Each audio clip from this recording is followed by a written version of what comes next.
How's everyone doing? Sunday, Day of the Dead, bro. Ghost town. We should cut somebody's throat with a chainsaw and make it be me. Let me bleed everywhere, all over you. Love you guys. Thank you for having me here in Chicago. One of my favorite places in the world. I will state that I've done like 240 shows in Florida, Texas, and during the COVID stuff, because that's where it's open, you know? And they say Southern hospitality is the best hospitality, and I will refute that and say that Midwestern hospitality is the best hospitality. Amen. You guys are the nicest people in the world. Your congeniality, your synergy, your common courtesy, and your love that you give to me makes me want to come visit you all the time and just be a part of you. And thank you for that. I really appreciate you. Tell your families, tell your friends that I love them, even though they're not here right now. You missed out, little dick. How do we want to run this, ladies? You let me know. This is your panel. Yeah, we got some questions for you, and then we'll turn it over to the audience too for some questions. To start, why don't you tell us a little bit about what makes you laugh? Yeah. What do you think is funny? Life. Yeah. That's why I'm not a stand-up. That's why I'm a singer and I write songs about love and giving love and getting love and, Hawaiian reggae kind of things, because all my friends who are stand-ups, they're not the most happy people in the world. They're kind of miserable. They tell jokes, to survive and whatever. I think that the way people treat life is a joke. I think that we're all supposed to treat each other equivocally. We're all the exact same human beings. We're supposed to treat everyone the same, with the same love and respect and admiration that you should have for yourself. So, funny? That's just my job, bro. I think life is funny. I think being together every day and loving each other, being loyal to each other, you can laugh at every single thing in your life. Even the worst day you have, still the best day you had. You did your best that day, so laugh it off. Don't dwell on things. Don't hang on to things. Get rid of the negative, keep the love, get rid of hate. Don't say that word, ever, please. Promise you. The difference between love and hate is this.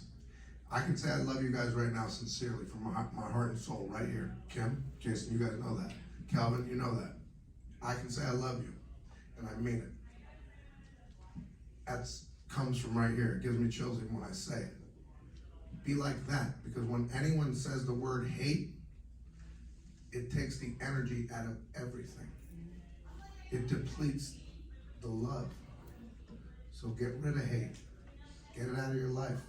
You can tolerate instead of hate. Do you understand that? Tolerate. That means accept how fucked up our world is right now. How weird it's been since COVID. How people have been so standoffish and stuff about the mask. And look, let people be who they are. Let people be themselves. Let people be the individual that they are and love them for that. And that's it. So get rid of hate. I can't write a song about that because I can't even sing. I can't sing that word. Can't even sing it. I can speak about it, but I can't sing it on stage because I just love. So. That's beautiful and inspiring, and I think we all need to hear that every now and then, right? Yeah. You need to live that. Don't hear that. Live that. Live that. Sometimes we need a reminder, though, right? Sure. Yeah, I'm 53 years old. I've been here a long time, guys. I never thought I'd make it to this age or life. This shit I went through my whole life. I've been through a lot of stuff.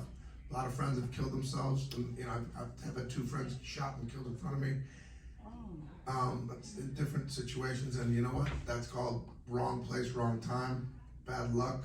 But you know what? If we're still here every day, thank God or the mother nature, the universe, just thank someone that you're alive today and live this day to the fullest. Every moment of this day matters. Don't worry about yesterday. Yesterday already happened. It's past you. It's gone. Okay? Today, right now, right this second is all that matters. It's all we got. It's all we got. This moment in time. This moment right now. To be able to love, accept, and be who we are together. There's a lot of love at the conventions, as you were kind of talking about. Talk a little bit about, what you enjoy about conventions and spending time with fans. I love the terror, horror people are my favorite. We're pretty good. Well, dude, I love people like that. Me and my son, Lucas, we are like late night, try to find the worst horror movie we can until like 5 in the morning, like literally watch them all night.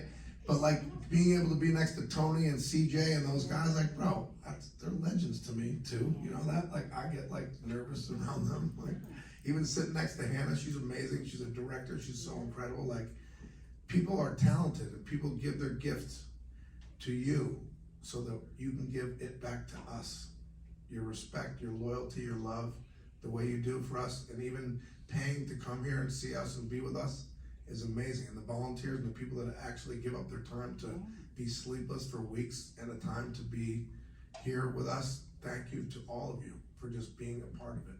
Because I flew in here from California, flew my best friend here from California. We were like, we're gonna go have a dude's weekend and work and have some fun with the people in Chicago. And guess what?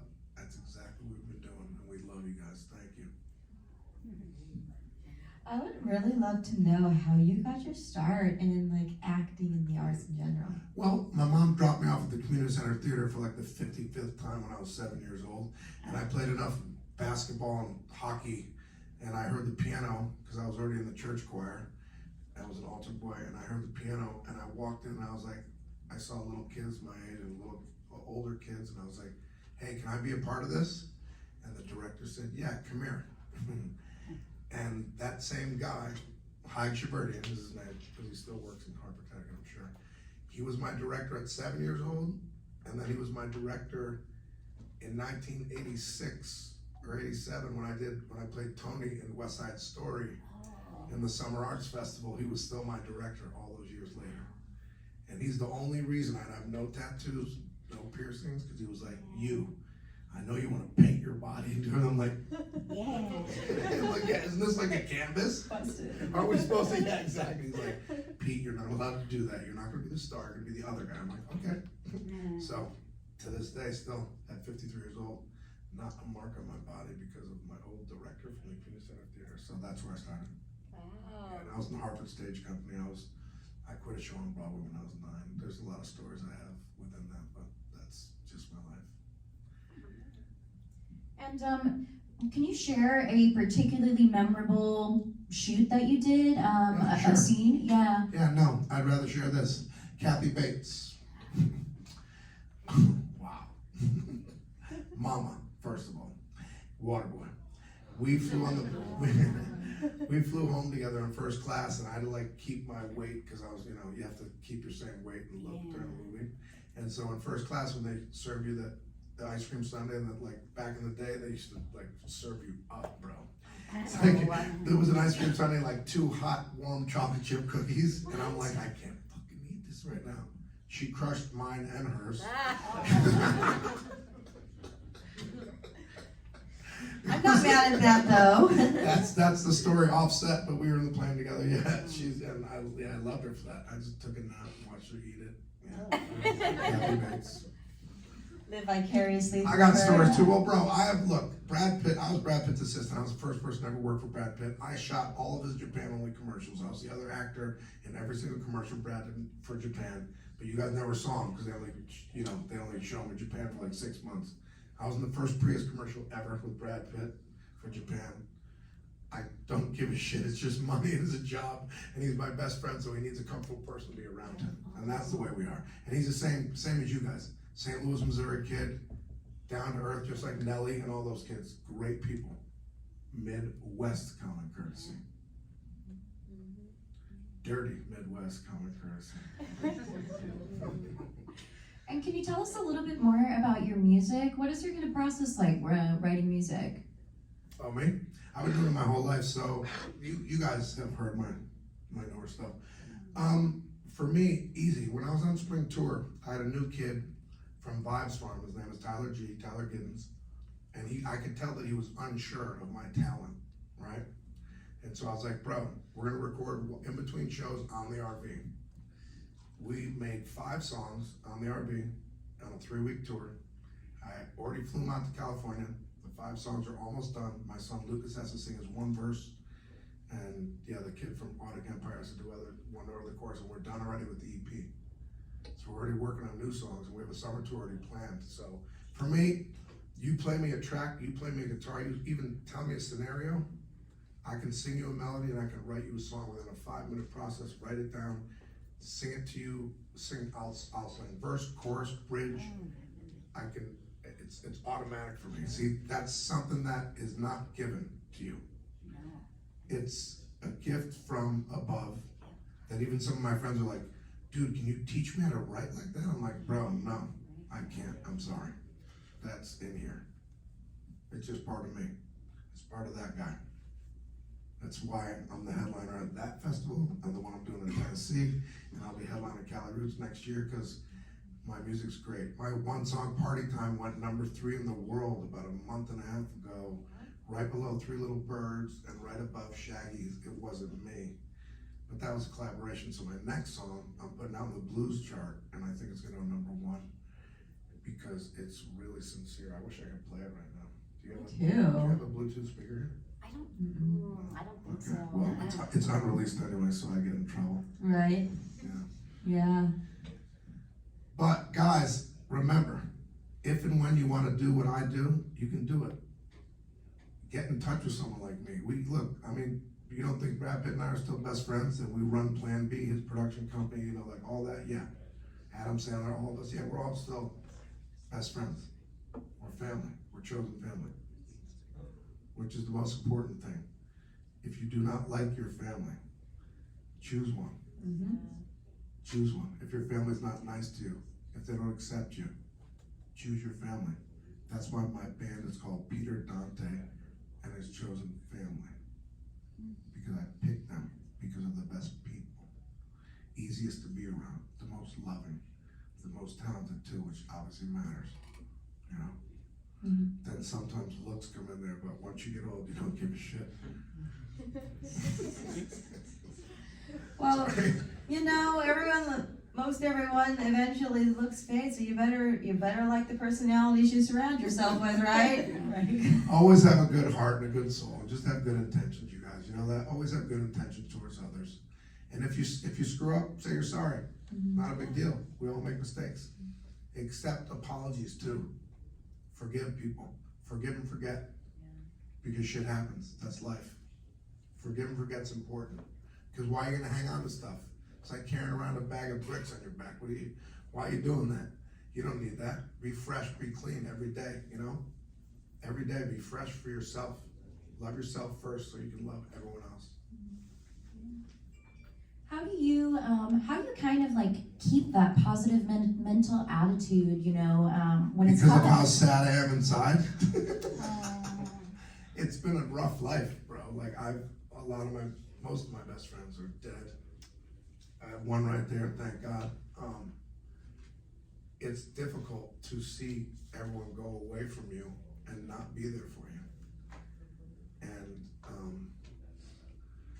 that's why I continue to write and sing and perform, because every time I'm on stage, if I'm out of breath or something, I will think of Chris Cornell and he'll give me energy from heaven.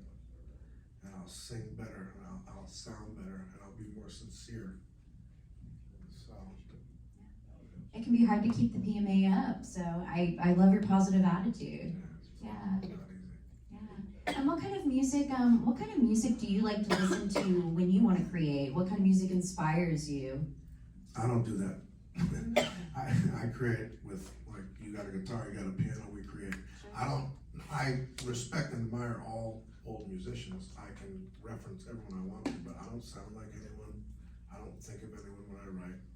I don't think of me either. I think about who I'm writing about. I think about my family, my dogs, my friends, the people that mean the world to me. Yeah, no, I don't, and it's funny, because like, when I was a production assistant on the Larry Sanders Show, Gary Shelling was my best friend. Fucking great guy. I gotta grab my Mountain Dew.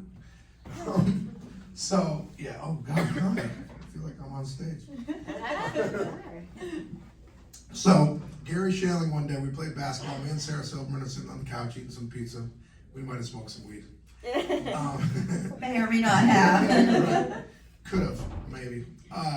Gary goes, hey, Peter, there's someone at the door. I think you should go answer it. It was fucking Tom Petty, bro. I'm like, Well, because he did the same thing with like Warren Beatty to me. Like when I was a production assistant on the show, he's like, my friend Warren wants to meet you. I'm like, Warren who? He's like, Warren Beatty. I'm like, oh, okay. Why does he want to meet me? Like, yeah.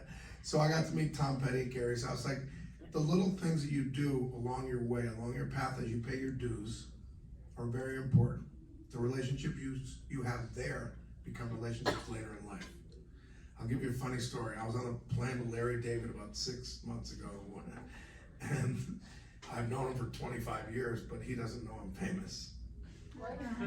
So we're sitting next to each other in first class, and every other person's like, fucking Dante, what's up, Pete? Hey, dude, I love you, I worship you. He's like, Pete, what the fuck am I missing right now? I go, Larry, calm down. I go, I forgot to tell you, I've been in all Adam Sandler's movies. He goes, Jesus Christ, you're way more famous than me. I'm like, yeah, relax, you're an old man too. Sit there.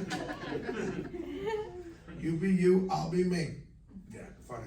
And dude, better end of the story, we land at Logan Airport, and I promised him, he's a friend of mine, I promised him, like, dude, I'll help you find your limo, I'll make sure you get your bag, carry your bag, help you, right? But some little girl from Boston that just took a photo with me and asked him to take one, he said no. She comes up to me all red and goes, your friend told me no about a photo. I go, no, he didn't. I go, hey Larry, I go, do you want me to get you your car and carry your bag up there? He goes, yeah, Pete. I go, good, then take a photo with this girl, thanks. So he had to take the picture with the chick. It was so funny, dude. So that's my Larry David story. I have so many more. Yeah. Do we have any audience questions? Come on, guys, don't be shy. There. Does your son have piercings and tattoos? My eldest has, that's Brad Pitt's godson, Jake Dante. Yeah, he has tattoos everywhere. As a matter of fact, good story about him. Yeah, he used to drive him home from preschool. Jake gets an LA tattoo on the back of his arm, and apparently I might be involved in some Mexican gangs in Santa Monica. And I look at the tattoo and he's 14, I go, dude, you can't have that. So I had to call one of those guys from the Hollywood Inc. show or whatever and drive him back down to Hollywood Boulevard and fucking put a hula girl over the LA tattoo. Yeah, we're good now, bro. They're not gonna stab you. So. Yes. Yeah, no, Jake Dante has tattoos everywhere. And piercings, both. They both have piercings, I guess. Oh, yeah. My kids, yeah, they're funny. They're good dudes though, man. Right? Yeah. I saw another hand somewhere. Yes, sir. When you were working at Grandma's Boy, I had heard that you had smoked so much that you had Nick been is a hospitalized. liar. I was 8 months sober. I introduced Nick Swartz and Adam Sandler, so let's get this shit straight right now, please. Little ass Nick. Yeah, no, that's a lie. That's for his stand-up bullshit. I was 8 months sober, going to a tanning salon every day. I'd be fucking naked, bro. No, fake weed on set. We don't ever smoke or drink on our sets. Ever. Never. We work 15-hour days. You can't do that. Plus, imagine your close-up if you're big. You look like a fucking idiot. Doesn't work out well. Plus, movies are timeless. They last forever. Like Grandma's Boy, as the weed world and video games still grow, guess what? Grandma's Boy does too. More and more and more. Guess who knows that? This dumbass. Holy shit. And I'm a nerd to the nth degree. That's why we wrote that, because I was like, we need to write a movie for the nerds who smoke weed, play video games. And it worked out. It didn't do well in the theaters, by the way. It bombed hard. But Adam's probably made about $300 million off it. No. And I made $3 off it. And got him all the music for free, yeah. It's so hard to tell what's going to be successful in the theater and what's not, but it's so fun when something has a second life on video. And Well, babe, because the people, there's a lot of agoraphobics in our life. The people just sit in the room. yeah, You know that, yeah. okay?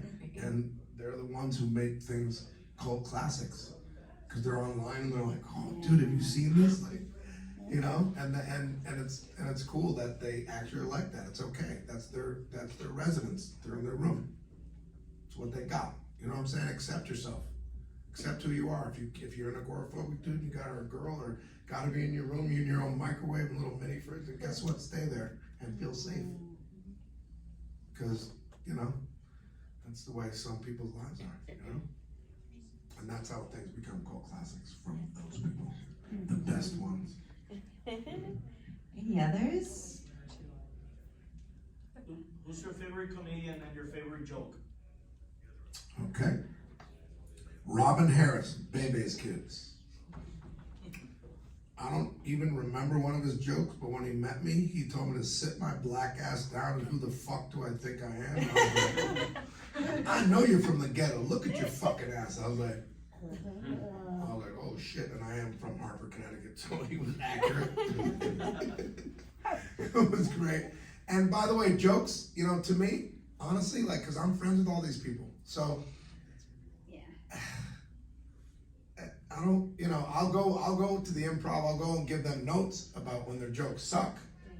But the ones that I think are funny, I don't remember. So I'm like, oh yeah, I laughed at that one, but I don't remember. Cause as I said earlier, you have to prepare for shit like that. That's why I choose music over comedy like that. You know, I can't afford time to be that negative, to have to tell jokes and nah. I'd rather be positive and sing to you and dance with you and run around you.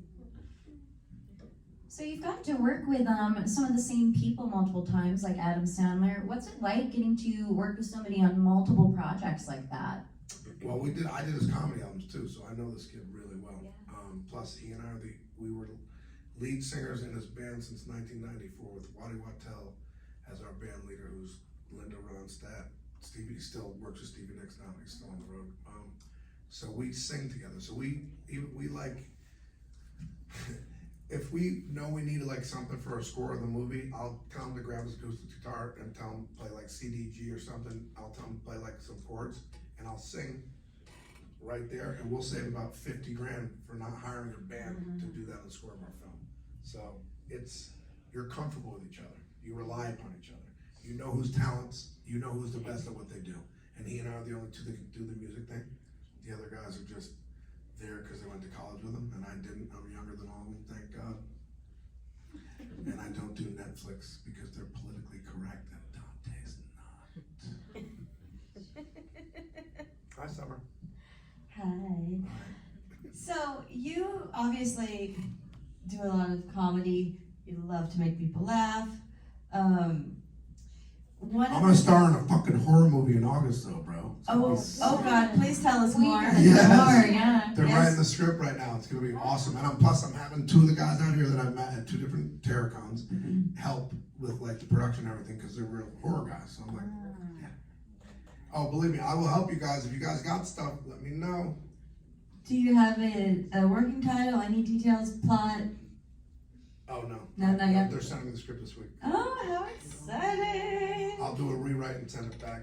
Yes. Yeah. And go back and forth for another 6 months, right? Yeah, we'll shoot in August probably, I think. Yeah. Well, that's exciting. We're excited. Yeah, like what's most exciting to you about doing a horror movie? Just becoming part of the fold. Yeah. Cause dude, I also want to do like one Marvel thing.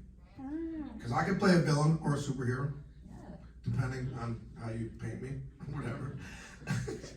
But it's like, those things are indelible. Like seeing these dudes out here, like CJ Grimm, like seeing these, dude, bro, and look at the size of him. Imagine him with a fucking knife on set walking towards you. Holy shit balls. I'd be like, I will fucking run. I wouldn't care what the director said. I'd be like, what the fucking run out of there? He's like, no, Pete, he has to kill you. He has to kill you. No. He has to catch me first. No, that's why I'm gonna be the star in this next one. So it'll be like a trilogy. So I don't get killed until like the third one. Spoiler alert.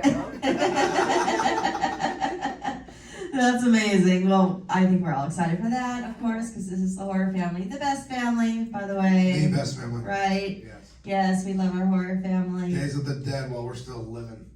Yeah, that should be the new Right, topic of Kim? We the are show. still living, right? He's like, Thanks you, Kim. We're gonna make it. Sunday Yeah, afternoon. Kim's the best. Oh yeah, and like it's Sunday, I feel like I'm dead. I'm like, or I wish I was dead, or I'm dying. I haven't decided. That's, dude, oh my God. I said that to my 21-year-old. I'm like, Lucas, I'll meet you at home for bong hits tomorrow night. Monday night, I'll be ready to go to sleep after we take that bong hit together. I'll be like, thanks, Dadders. I'll see you Monday night. Yes. Anyway, part of our podcast, The Dolls of Horror, is we have a segment called Epic Line where we pick our favorite line in a movie. Love the one-liners. Do you have a favorite line of any of your films? 26, what the fuck? First Instinct, dude. Those I are dumped too a hard. fat sack of reefer trying to spice up the bash. How's he do that? How's he do that? Oh my God, Chicago kicks ass. Free for you. There you go. Oh, Little Nicky, by the way, that's our horror movie. Yes. Yes. What's reefer? About $500 an ounce? The dog said that, bro. Beefy said that. Hey, Adrian, get in the flash. Little Nicky. Yeah, I love that movie. And that's our biggest failure of all of them. So great. Really? Oh yeah, lost like $90 million for Warner Brothers. Doesn't matter. You think we give a shit? You think the people at Days of the Dead give a shit about Warner Brothers? Nope. Because they own TMZ too, and they follow me. Oh. Terrible humans. Yeah, the worst. What else you got, people? Anything? Come on, Something. guys. Anything? Do you mostly do horror cons? I don't do these that often, but I do the ones, yeah, I choose the horror ones, like San Antonio was one of my favorite ones. Yeah, I like the Terracons the most. Yeah, they're cool. So what makes a good horror film for you? Like when you're watching a horror film, what are you looking for? Death everywhere, Oh yeah. blood, splattering, and making it look real. But if it looks really cheesy, then it's kind of fucking funny too. So, You're speaking my language. so it could be awesome either way, I guess. Like, Yeah, like the most professionally done one Yeah. versus the worst one done. I kind of love them both. Yeah. You know, because yeah, it's just the mode you're in when you're watching it. You know. Do you have a favorite worst? Not yet. Not yet. Me and my son are looking for it. We'll try to find it tomorrow night. When I pass out on his bed and he's like watching someone get their heads sawed off with a chainsaw, hopefully. I tried to cut my head off with the kid's chainsaw here, but it didn't work out well. It was with a real chainsaw. Did you have a question? The talking head right here with us? Just you and Just my head. And you in the head. That's what Nick Swartzen did to me, dude. On one of his TV shows, he made my head, and I dunked it in the basketball hoop. Like, yeah, we're pretty. A lot of comedians. See, you gotta understand, the comedians are creepily terror people. You know that because they're so like upset inside and Yeah. so they're really horror people. They are. They just won't admit it. They're like, I'm funny. I'm like, no, you're not. You're dark. uh-huh. I'm all black inside, like dark. Yeah, oh yeah, dark. Darker than the darkest night. Hopefully there's a full moon though, so we can trip on chocolate mushrooms. Did I say that? I said that? Oh yeah, I did. I got 7 different flavors. You need them. Did you have a question up front? I see your hand. Yeah, I do. When he stops laughing. Told you I wish I was dead right now. I just killed you. What's up, Grandma? How come I'm still in pain? Oh, don't make me suffocate you in front of these humans. Yes, please. It is a horror con after all. Kinky. It'd be a good way to end the Sunday. Fun day. Then I don't have to go to work Hey, tomorrow. there we go. Bonus. Then Monday's I'll no call your boss for problem. you. They'll still ask me to come in. Suffocated her. She's like, she still looks good. They'll be like, she can still work today, right? Sure, I'll drag her in, like, weekend at Bernie's.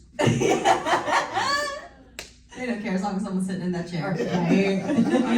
I know. Apparently that's what our country's become now. Oh, you're just gonna show up and be that person? Okay, good for you. Oh, any guidance? Any direction? Like, you'll just sit there. Oh, okay. All Are right. you gonna pay me? Yeah, it's been a weird transition, you guys. You know that, right? Yeah. And California's the worst. I gotta tell you, bro. people are trippy out there about this thing. Really? Oh, heavy. Oh yeah, arguments and people talking shit to each other. You're like, what the fuck? Why are you doing that? Like, let that person be that person. You know, like don't. Yeah, they like confront you and shit like that. Yeah. One of the times I was on TMZ, you can look that up.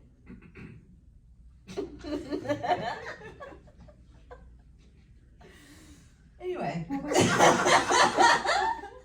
Aren't you guys on TMZ? Oh, okay. Sorry, you're not. I'm too busy watching horror films. You'll be on TMZ when I murder you. Okay. Oh, yeah, there we go. Hey, that's gonna be claim to fame. Doll of Horror murdered by Peter Dante. Fuck yeah. Yeah. Let's get it done. Yes. Go find me that kid with the chainsaw. You know, if I'm gonna be murdering it needs to be big and Bloody. fantastic. Okay, then I go get CJ and I give him like $500 and he'll run over here. Ooh. Hey, get Cassidy. Text your daughter right now. Get CJ over here. I'm gonna have him murder her ass. He's a monster. You see how? Yeah, we just had him on stage. Dude, and he's gorgeous too. You see, Yeah, he is. Gorgeous. good looking dude, bro. I mean, I was only gay Big Daddy once, but you know that guy's cute. He is, baby. So hunky. A lot of foxy folks here. I agree. Yeah. Look at you two. Oh. I'm not mad at your sneakers either, Summer. And you're, uh-huh. I like your sneakers. I like your shoes. Keep going. Keep going. You know, Team Converse. Sorry. CJ is so tall that when he was sitting down, he was taller than me standing up. Yep. Yeah. He's huge. Big guy. Yep. Well, my real thing was more of a observation. When I met you yesterday, you were just zany crazy, and then you came here, and it was like in church. I was being in church. I didn't have to miss church because you spoke so greatly on how everyone should be, and you're not just a goofy, crazy guy.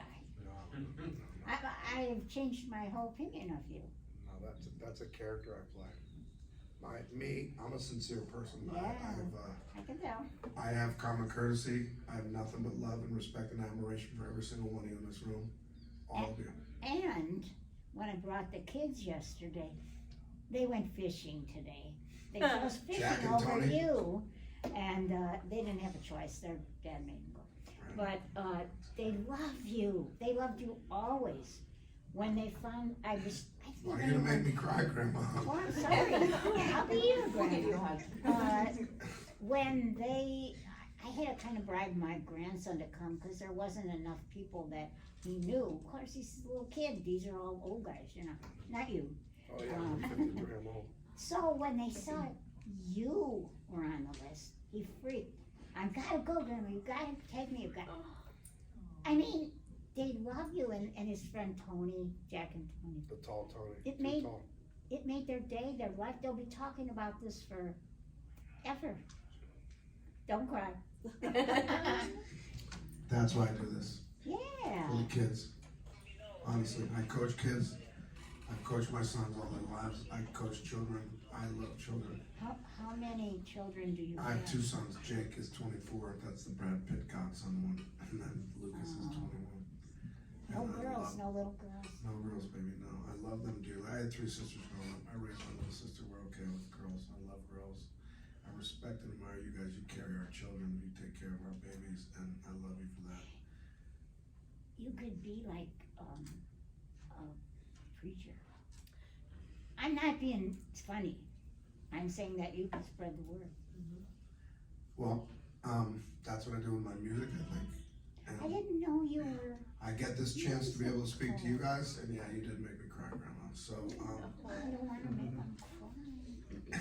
no, those kids are cute. I love them too. They're very nice boys. They're great. Yeah. But I didn't know you were musical. That's why I sing, because it's hard to Can you speak. sing? People don't really want to listen, you know? You guys chose to come here. I asked her to come down here. My best friend's in the back right there, you know, like, Yeah, we, he's great. yeah, we love to be around each other. We love to influence each other in the best way that we possibly can, you know? Like I said earlier, don't accept having a bad day. even your worst day can be your best day because you made it through that day to live to the next day. And start fresh, brush your teeth, look at yourself in the eyes. And if you have to cry, cry. If you have to do whatever you have to do, go kick something, you know, like go do something outrageous, but don't hurt yourself ever. Please, don't ever hurt yourself. Yeah, that's, And those around you that care for you, remember they care You're for gonna you. make me cry. Stop! You're over here having a love fest. Even if they seem to try to judge you guys, remember they're coming from their own point of view and their own best interest, and you just accept it and move along. You know what I mean? So important to have that empathy for everybody. Even when somebody mistreats us, you know, it's usually coming from a place of hurt within That's themselves. right. That's right. not, You don't know what me, they're there's going a through. quote. Exactly. There's a That's why quote, we you have to know. accept that, right, baby? Yeah. Right. There's a quote, you know, be kind to everyone you meet, for they're going through a battle we know nothing about. That's right. Yeah.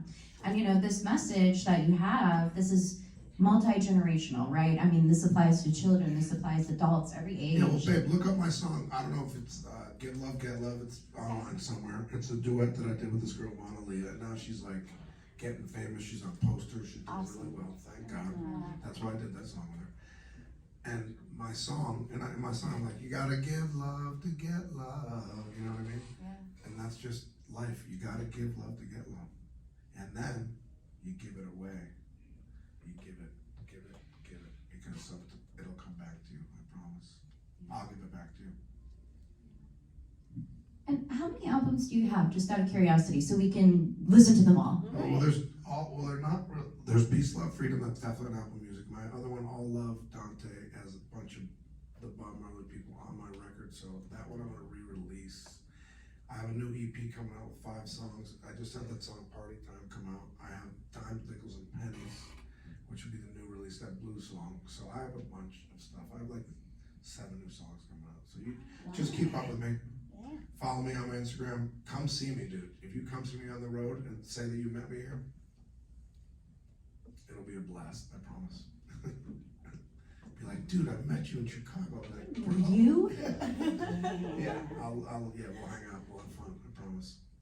And what do you love the most about performing, and being on the road and doing shows? The effort that it takes to be able to give humans all of your love, and then you gotta go, because you gotta get in your RV or tour bus or wherever and drive to the next city.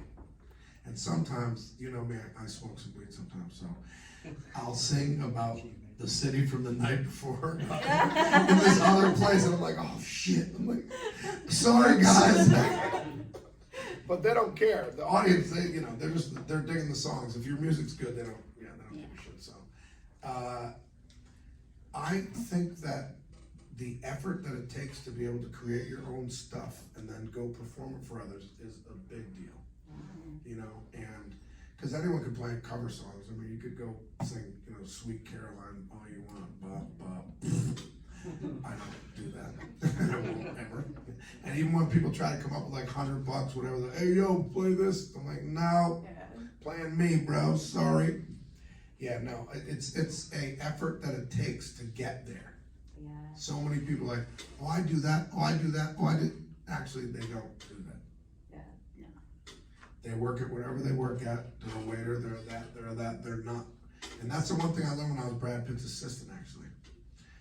I would go to auditions and come home, like, in a bad mood. He'd be like, dude, who gives a shit? It's just an audition. I'm like, all right, cool. And he's like, Petey, and remember, you don't tell anybody that you're an actor until you can afford to pay for your own life. Buy homes, pay taxes in California, all that shit. And that's a good point, because you'll have waiters and waitresses serving you like, oh, I'm an actor. You're like, no, you're not. You would recognize them. You've seen them before. They're not a fucking actor.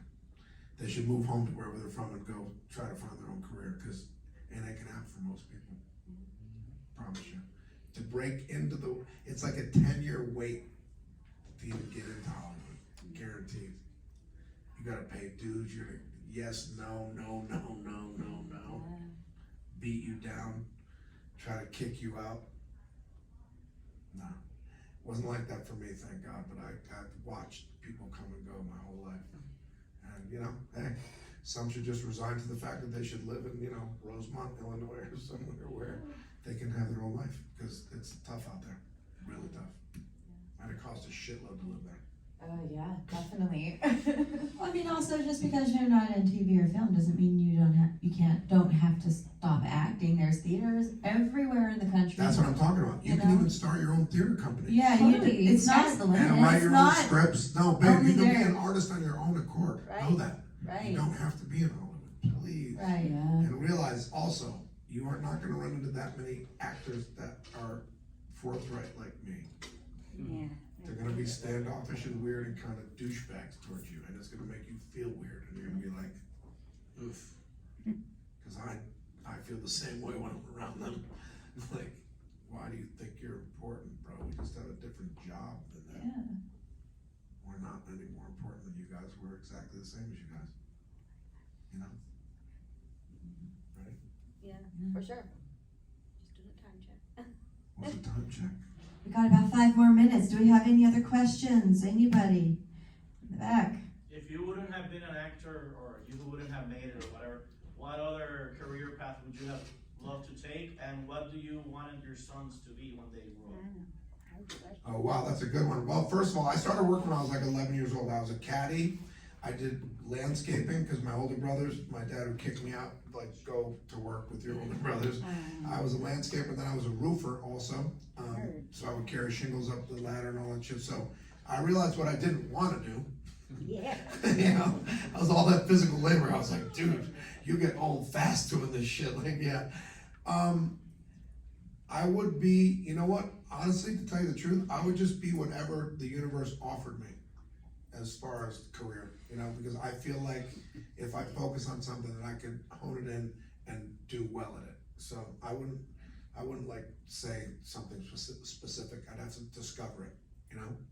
And my sons, let's go there, Jake Dante will end up being probably a manager just like his mom. He'll represent rappers and artists.